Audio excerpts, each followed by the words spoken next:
Good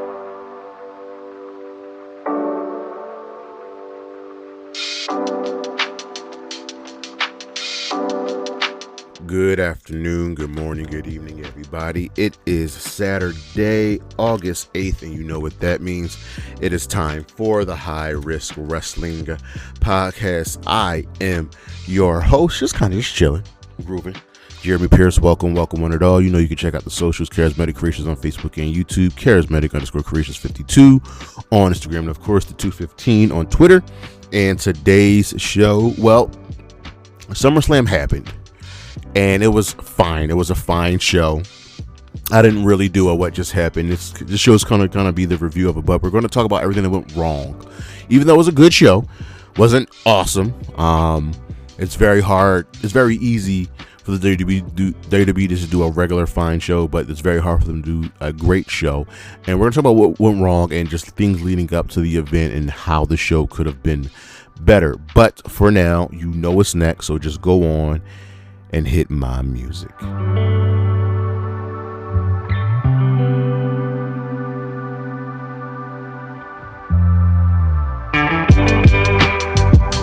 All right, so this list is very, very simple. We will be ranking the WWE's kind of most important pay-per-views, and it's honestly, that's just the big five. So we have Survivor Series at number 5.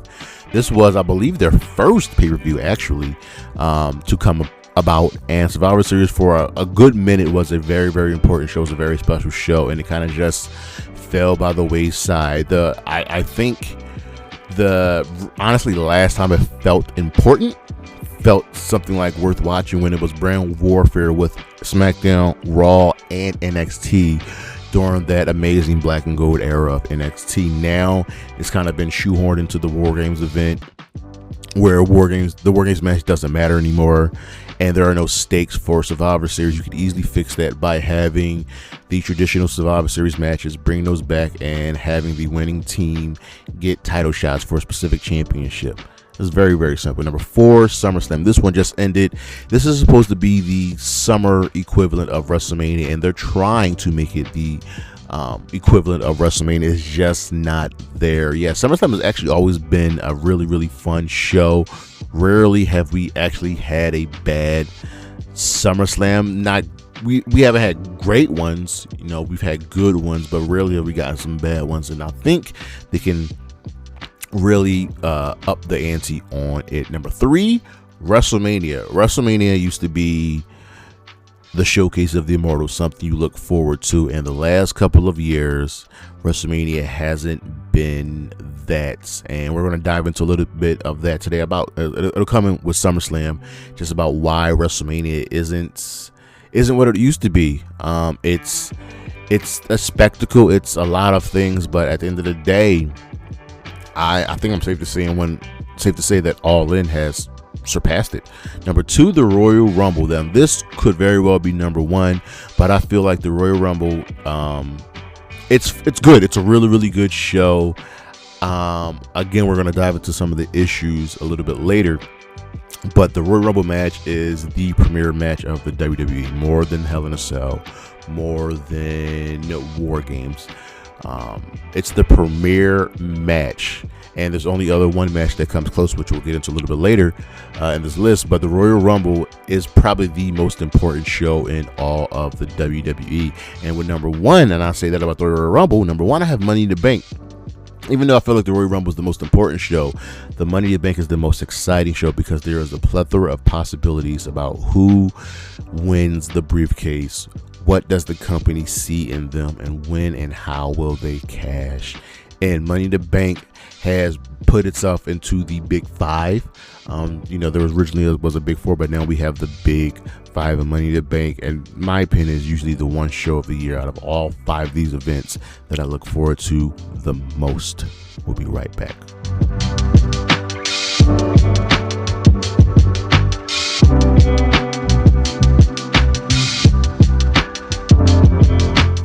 The spotlight is on, and it's shining on SmackDown's newest call-up, Tatum Paxley. The little creepy girl is here, and ladies and gentlemen, She is a breath of fresh air. SmackDown needs all the help it can get, and I even say that with a few women not even being used. Tatum Paxley has a really, really good character. She is surprising to get the strongest woman in the WWE. She was a successful power lifter, and now she's taking her talents to the SmackDown roster. She's aligned with Charlotte Flair and Alexa Bliss. Surprisingly, because we thought she would go over to Raw to team up with her friend Lyra, but she was requested on SmackDown. We'll see what's next for her. She is someone that in this large grouping of women can definitely stand out. Tatum Paxley is a very unique individual, and I'm excited to see what she brings to the table. We'll be right back.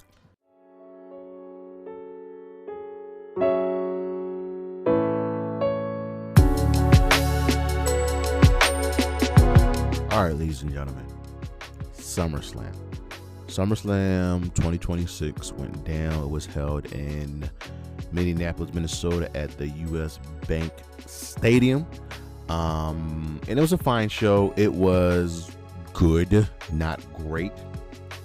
And SummerSlam has always been an important event, right? It has been the conduit between WrestleMania and War Games when there was just the big four.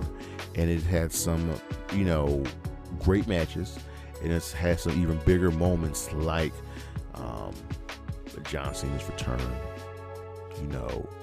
Bryan Danielson winning the WWE Championship, Randy Orton and Brock Lesnar, who are just like Mr. SummerSlam. SummerSlam has been really, really good, but something was missing with this year's show.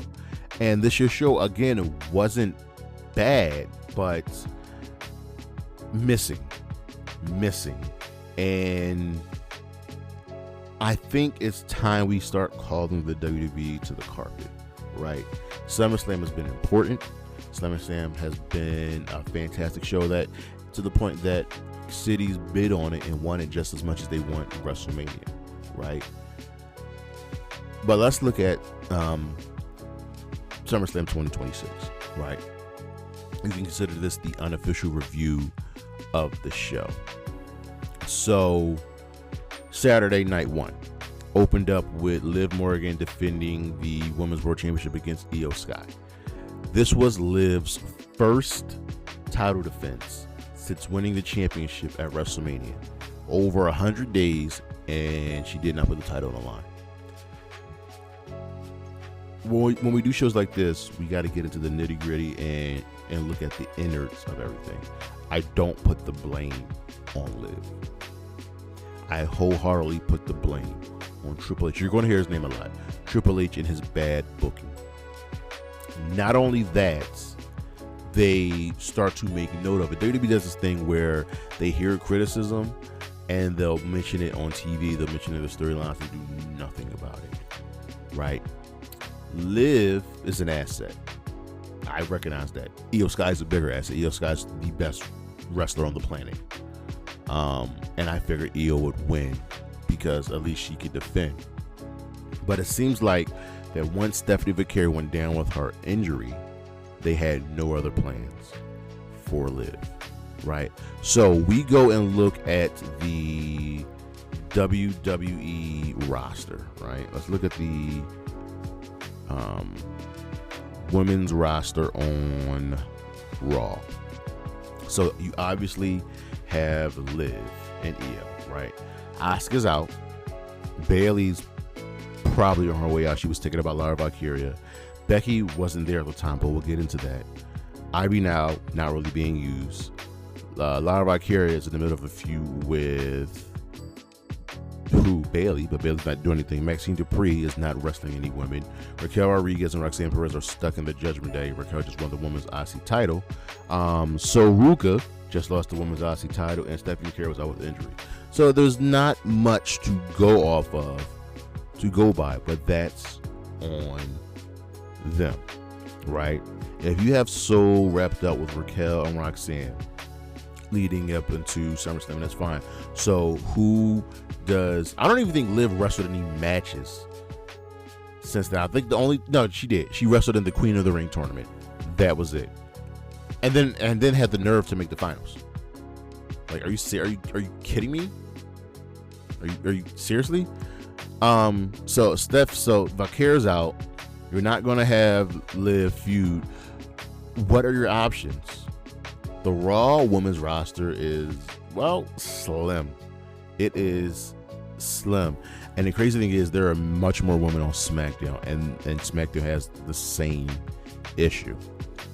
But you have this nexus in NXT, and again, you don't want to steal all of their women from them, right? So Tatum just got called up. There's a chance that Lola Vice is going to get called up, but she's probably going to go over to SmackDown. So who are you using, right, from NXT to fill out that Raw women's roster? You're not calling up Ariana. You're not calling up Izzy. Jade is in the middle of a feud with Natalya, right? You're not calling up Kylie or Carmen. Kalani's one name you can call up. You're not calling up Kendall. You just debuted Lizzie Rain. Lola, Mika Lockwood, you're not calling like Raina Vulcan, who just debuted, hasn't been on TV. Skylar Ray, Thea Hill, Rinsa Claire Azar. You're not calling up anybody, so you booked yourself into a hole. And they have the nerve to have Liv retain the championship. And now Io's doing what? One of the bright spots of SummerSlam was Solo Sikoa. Solo Sikoa is on this really amazing face run as he teamed up with Royce Keys and LA Knight to take on the Bloodline, Jimmy J and Jacob Fatu. And Solo was getting over as a face, right? And LA Knight found a partner that you can trust, and Royce Keys exercised some demons against Jacob, but they're going to continue that. So I honestly have no complaints about the 6-man tag. It was good. I have no complaints about that. That is a storyline where I'm like, there's nothing I would change. Then you have Gunther defeating Nick Aldis. Gunther was always going to beat Nick Aldis. First of all, did any of y'all know that Nick Aldis is only 39? Nick Aldis is 39. That is hilarious. You would think that he is much older than he is. 39, he's in the prime of his career, ladies and gentlemen. And he had a match. I knew the match was going to be because I know who Nick Aldis is. I've seen what Nick Aldis can do. I've seen him in TNA. I've seen him be the face of NWA. And Gunther is Gunther. So that's cool. No complaints there. So right now we're 2-1. Then we get into the stupidity of the show. The Bellas, right, teamed up with Paige to take on Fatal Influence. Now, this match could have easily been for the tag team titles. And here's my thing. JC Jane should have been in the women's ladder match. You are trying to build new stars. Why was JC Jane not in the ladder match? Not only that, the women's tag team titles could have been on the line. The Bellas are back, they're healthy. The match would have been great. 8 minutes, right? And Paige could manage the Bellas. I know they wanted to have Paige wrestle, but hell, you could put Paige in the ladder match as well. I don't know if you want to take that risk with her neck, but I digress. Fatal Influence wins, right? The Bellas turn on Paige. Nikki says, I'm not letting you take my spot. Paige did not take your spot. She teamed up with your sister because you were hurt and they helped defend the tag titles. And now, get this, ladies and gentlemen, Brie is hurt and she's going to be out for the rest of the year. So now Nikki doesn't have a partner. And it looks like we're transitioning to a Nikki versus Paige feud. Okay. Dumb. Then you have Punk and Cody, which wasn't the main event. Randy returned to screw over Cody, and I'm all for it. I think Randy returned. So now he's transitioned into a feud with Cody, and Punk is now champion. I think Punk's an asshole, but it's working, and I'm kind of fine with that, right? Then you have the main event of Brock and Obafemi, Hell in a Cell match. They didn't use the cell. This didn't need to be a Hell in a Cell match. When I tell you that they didn't use the cell, they didn't use the cell. What? I get it. Oba, Brock let them loose. This could have been a steel cage match. This could have been a street fight. This could have been false gun anywhere. No. You wasted the Hell in the Cell stipulation. And apparently this was Brock's retirement match. So that was night 1. It was a 3-hour show. There was a total of, I'm adding up the match times. So we've got 13, 24, 35, 42, 52, 02, so 102, 123, this is the 124, 125. I'll round up. 1 hour and 26 minutes of in-ring action on a 3-hour show. So less than half of your screen time was actually wrestling. That's not good. We move over to night 2, and Sammy gets screwed again. We're supposed to get Sami Zayn, Finn Balor, #1 contenders match for the WWE Championship. Nick Aldis comes out and not only adds Gunther to the match, but adds a returning Kevin Owens. And like, it's great to see Gunther here. It's great to see KO back, but how many times are you going to keep screwing over Sammy and Finn at this point before it gets tiring, before you give us the payoff? And here's the thing. Gunther wrestled 2 nights. He wrestled Saturday, he wrestled Sunday. So you're telling me Obafemi couldn't wrestle 2 nights? For those of you that don't know, Obafemi won the King of the Ring, which guarantees him a World Championship match at SummerSlam. He forego that to face Brock and said, Brock, I knew Brock was going to screw me out of the match. He was going to cost me the title, whatever. That's dumb. And don't give me this crap about it's too early to do Roman versus Oba. Just do Roman versus Oba. You know Oba's a star. Don't hold off on the match. Or don't have Obafemi win the damn King of the Ring. Don't even put Oba in the King of the Ring. If you put him in the tournament, have Brock screw him before making it to the finals. It's that simple. It's that simple. And Seth was in the tournament. You could have just had Seth win the damn tournament. Stupid booking mistakes like that is what pisses me off about the WWE. Just dumb. So Kevin Owens was the match. He's the #1 contender for the WWE Championship. I am excited to see him and Punk. They already had a good war of words. Funny thing is, Punk and KO have never had a one-on-one match. That is shocking to hear. Then we move over to our returning Baron Corbin defeating Trick Williams for the United States Championship. That was shocking, to say the least. Look, Trick's just okay in the ring, but he has a presence, he has an aura about him that has elevated him to the top. I recognize that. I also recognize that why the fuck was Corbin in this match and not a specific someone who we're going to get to a little bit later. So Corbin winning was shocking, and it sounds like they're moving Trick up the card. Then we have Queen Chelsea. Chelsea Green won the women's ladder match to become the interim WWE Women's Champion, and it looks like she might become the official Women's Champion because Rhea is going to be out for much longer than we thought.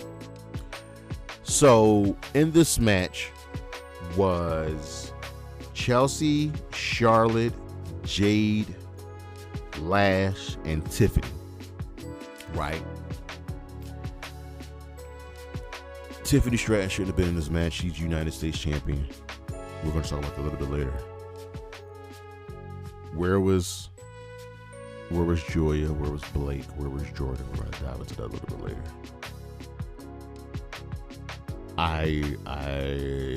Let me look at the SmackDown Women's roster. Let's look at the SmackDown Women's roster, ladies and gentlemen. We go excluding Tatum.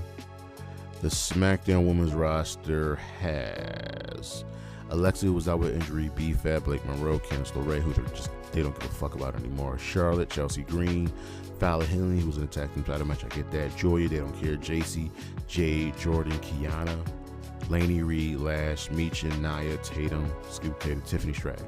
So Kiana James could have been in the match. This should have been a match that had a lot of newcomers in it, and you chose not to care. You chose not to care. But we are all happy that Chelsea Green is your new champion. Then we had obviously the worst match on the card, one of the worst matches ever. The less said about it, the better. Dominic versus Danhausen, Human Money's on a pole match. Absolutely fucking stupid. We don't need to talk about this. It's horrible. It's trash. We're moving on. Then we had Chad Gable finally win the Intercontinental Championship. And it was good. We knew it was going to be good. I wish this match would have gone longer, but we criticized it for one reason. After the match, he's celebrating with his family, and WWE couldn't help themselves. Here's a sponsorship that they have to plug with Mug Root Beer, and the mascot gets on the apron and has Chad Gable drink root beer. That just ruins the moment. That shows you that TKO, they don't care. You're just numbers to them. And then the main event, Roman and Seth World Heavyweight Championship match. It was fine. Surprisingly, Roman won on his own. And him and Seth, I guess, are done. They've settled their beef until they wrestle again. Night 2 of SummerSlam's match time total was 8, 9, 17, 17, and 13 is 30, 30 and 6 is 36, 36, and 11 is 47, 47 plus 33. Well, we'll do 47 of 33, 57, 07, 117, round up with the other. 1 hour and 18 minutes of total match time on night 2 of WrestleMania. So there was even less wrestling on night 2 than there was on night 1. Make it make sense. And I'm going to keep harping on this. So what else, who and what else was missing? Tiffany Stratton should not have been in the ladder match. Period. Have her put her United States Championship on the line. That's simple. I don't think the Women's United States Championship has ever been defended on a pay-per-view. That's how little they care about it. Carmelo Hayes once again gets screwed out of a big match on a big pay-per-view. It happened on WrestleMania. It's happened again with SummerSlam. He was taken out by Corbin, replaced by Corbin, and to see Corbin win the United States Championship. I also like to put out an APB on Ilya Dragunov. For a good minute, we were telling a story about the beef between Becky Lynch and Jessica Carr, obviously leading to a match between the two. But no, there was no match between the two. Instead, Becky was not on the card, and she returned on the night after SummerSlam to start a feud with Liv Morgan for the Women's World Championship. All of a sudden, we get to cheer Becky again. You know, Stephanie returned, which is fine. What happened to everything with Becky and Jessica Carr? This next one makes me angry. Really makes me upset.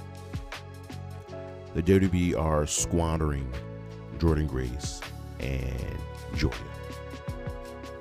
Jordynne Grace, multiple-time Knockouts champion, one of the best in the business, unique look. should be wrestling each and every week. Julia, one of the best in the world, Aura, out of this world, and they'd be figured out to make her boring and give her no charisma. She got squashed by Lash Legend in that ladder match qualifier. 2 minutes. And fans revolted. It so much to the point that Julia had to come out and make a statement like, thank you, I believe in me, thank you for supporting me. They are failing, these two women. They are failing two of the best in the business. I don't know what else there is to say about it. And then obviously we just talked about this. Less than 50% of your show is actual wrestling. Now, if we take into account entrances, which I get, right? That still leaves an hour of free time on your event. That's not good. The total time combined for both nights was like 2 hours and I think 30 or 40 minutes, right? If we go to AEW had just held Redemption, right? They held that about a week before. Let's go to Redemption. Let's look at the total match times, right? I'm going to add this up, excluding the pre-show, because WWE doesn't even do pre-shows anymore, right? Each night of SummerSlam had 6 matches. Outside of the pre-show, the Redemption had 10 matches. I'm going to add up the match times. Okay, 19. That's weird. They went back to back same times. 19 and 19, 38, 38 and 26 is 104. 104, 19, 123, 123 and 16 is 139, plus 18 is 157, plus 23 is 157, plus 23, we'll go 07, 17, 2 hours and 10 minutes, 216, 233, plus 25 is 233, plus 25 is 258. Add up the seconds, that comes out to about 3 hours. Redemption had 3 hours of wrestling, and the show, I believe it was a 4.5, 5 hour show. So started at 7. I'm almost sure it was over at around almost like 11:30. So let's say 5 hours. More than half of your accrued time was wrestling. 3 hours of wrestling on a 5 hour show. You see my point? The next big event is All In for AEW, and it's definitely going to have more wrestling on it than SummerSlam. You watch wrestling for the wrestling shows, yes, so what can be done? Nothing can be done because the WWE isn't going to change. You notice they didn't mention the attendance. They did not mention the attendance because they didn't sell out the show. If you look at the pictures of the stadium for both nights, like a quarter of it, maybe more than that, I would say 2/5 of it was tarped off. Couldn't sell it out. Too expensive. I'm supposed to pay this much money for 6 matches and sit there on my hands and wait? No. The only thing that can be done is you have to show them with your wallet that we're not taking this anymore. I've done it. I have not been back to a WWE show since WrestleMania 40. I've been to a plethora of AEW shows. I've been to almost every single AEW show that's come to my city since WrestleMania 40. But the WWE doesn't care. TKO doesn't care. And now we move on to, where's the next event? Money in the Bank, which for some stupid ass reason, because you screwed New Orleans out of WrestleMania, is taking place in October. October. And here's the crazy part. Here's the crazy part. NXT is going to have 2 pay-per-views, I believe, in between SummerSlam and Money in the Bank. Yeah, they have Heat Wave, and then they have Worlds Collide before we even get to Money in the Bank. WWE is not even running a pay-per-view for the main roster the month of September. SummerSlam just ended. See what I mean?